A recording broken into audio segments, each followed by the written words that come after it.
Assalamualaikum warahmatullahi wabarakatuh. Selamat berjumpa lagi teman-teman mahasiswa semuanya ya. Jadi untuk lebih memahami modul yang Anda pelajari semuanya, maka akan saya berikan penjelasan secara visual gitu ya. Sehingga harapan saya Anda semua lebih memahami tentang hubungan antara pusat dan daerah yang sekarang kita masuk. Kalau kemarin saya jelaskan dari sisi konsep teoritiknya ya, sekarang saya akan jelaskan dari regulasinya, dari konstitusinya. Nah, negara kita itu punya undang-undang dasar itu berubah-berubah ya.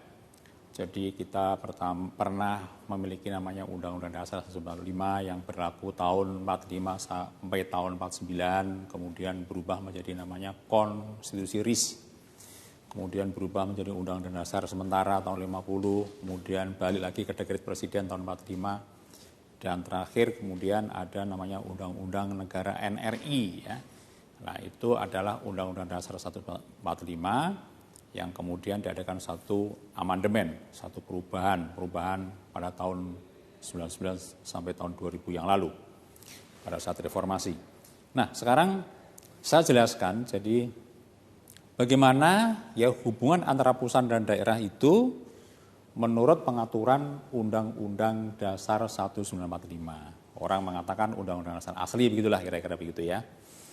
Tapi ya, sebetulnya asli semualah gitu. Nanti kalau aslian nanti ada yang tiruan gitu kan. Jadi sekarang ada satu istilah baku, kalau UUD 1945 itu artinya adalah Undang-Undang Dasar sebelum amandemen. Kalau UUD NRI itu adalah Undang-Undang Dasar setelah amandemen. Nah, sekarang saya akan jelaskan yaitu hubungan pusat dan daerah menurut Undang-Undang Dasar 1945. Tadi katakan asli itu ya. Nah, itu begini ya, di dalam pasal 18 Undang-Undang Dasar 1945 sebelum amandemen, maka dikatakan bahwa ya daerah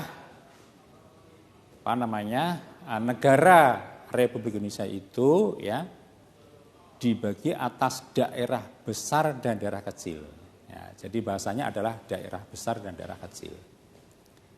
Tidak ada kata di situ namanya provinsi, kabupaten, kota atau apa gitu, tidak ada. Yang ada adalah daerah besar dan daerah kecil.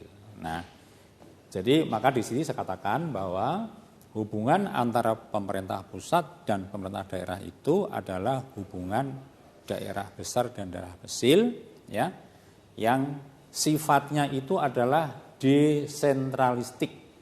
Jadi ini hubungan ini terutama yang ini ya.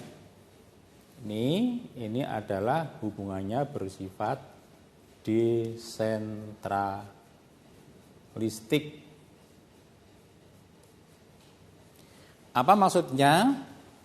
Hubungan desentralistik itu adalah hubungan antara pemerintah pusat dengan daerah otonom.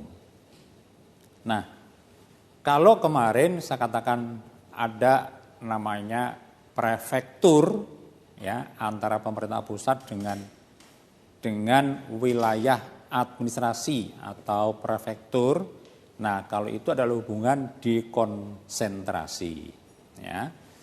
Jadi supaya teman-teman mahasiswa ketahui, jadi satuan pemerintahan yang ada di daerah itu ada daerah otonom, ada namanya adalah wilayah administrasi. Atau dalam bahasa internasional namanya adalah prefektur ya. Kalau di dalam daerah otonom itu dalam bahasa internasional namanya adalah local self government. Nah, kalau hubungan antara pemerintah pusat dengan daerah otonom itu disebut namanya hubungan desentralistik. Kalau hubungan antara pemerintah pusat dengan prefektur atau wilayah administrasi atau local state government, itu namanya adalah hubungan dekonsentrasi. Nah, UUD 1945 ini mengaturnya adalah hubungan desentralistik ya. Karena di situ diatur bahwa hubungan antara pemerintah pusat dengan daerah itu disebut daerah besar, daerah kecil.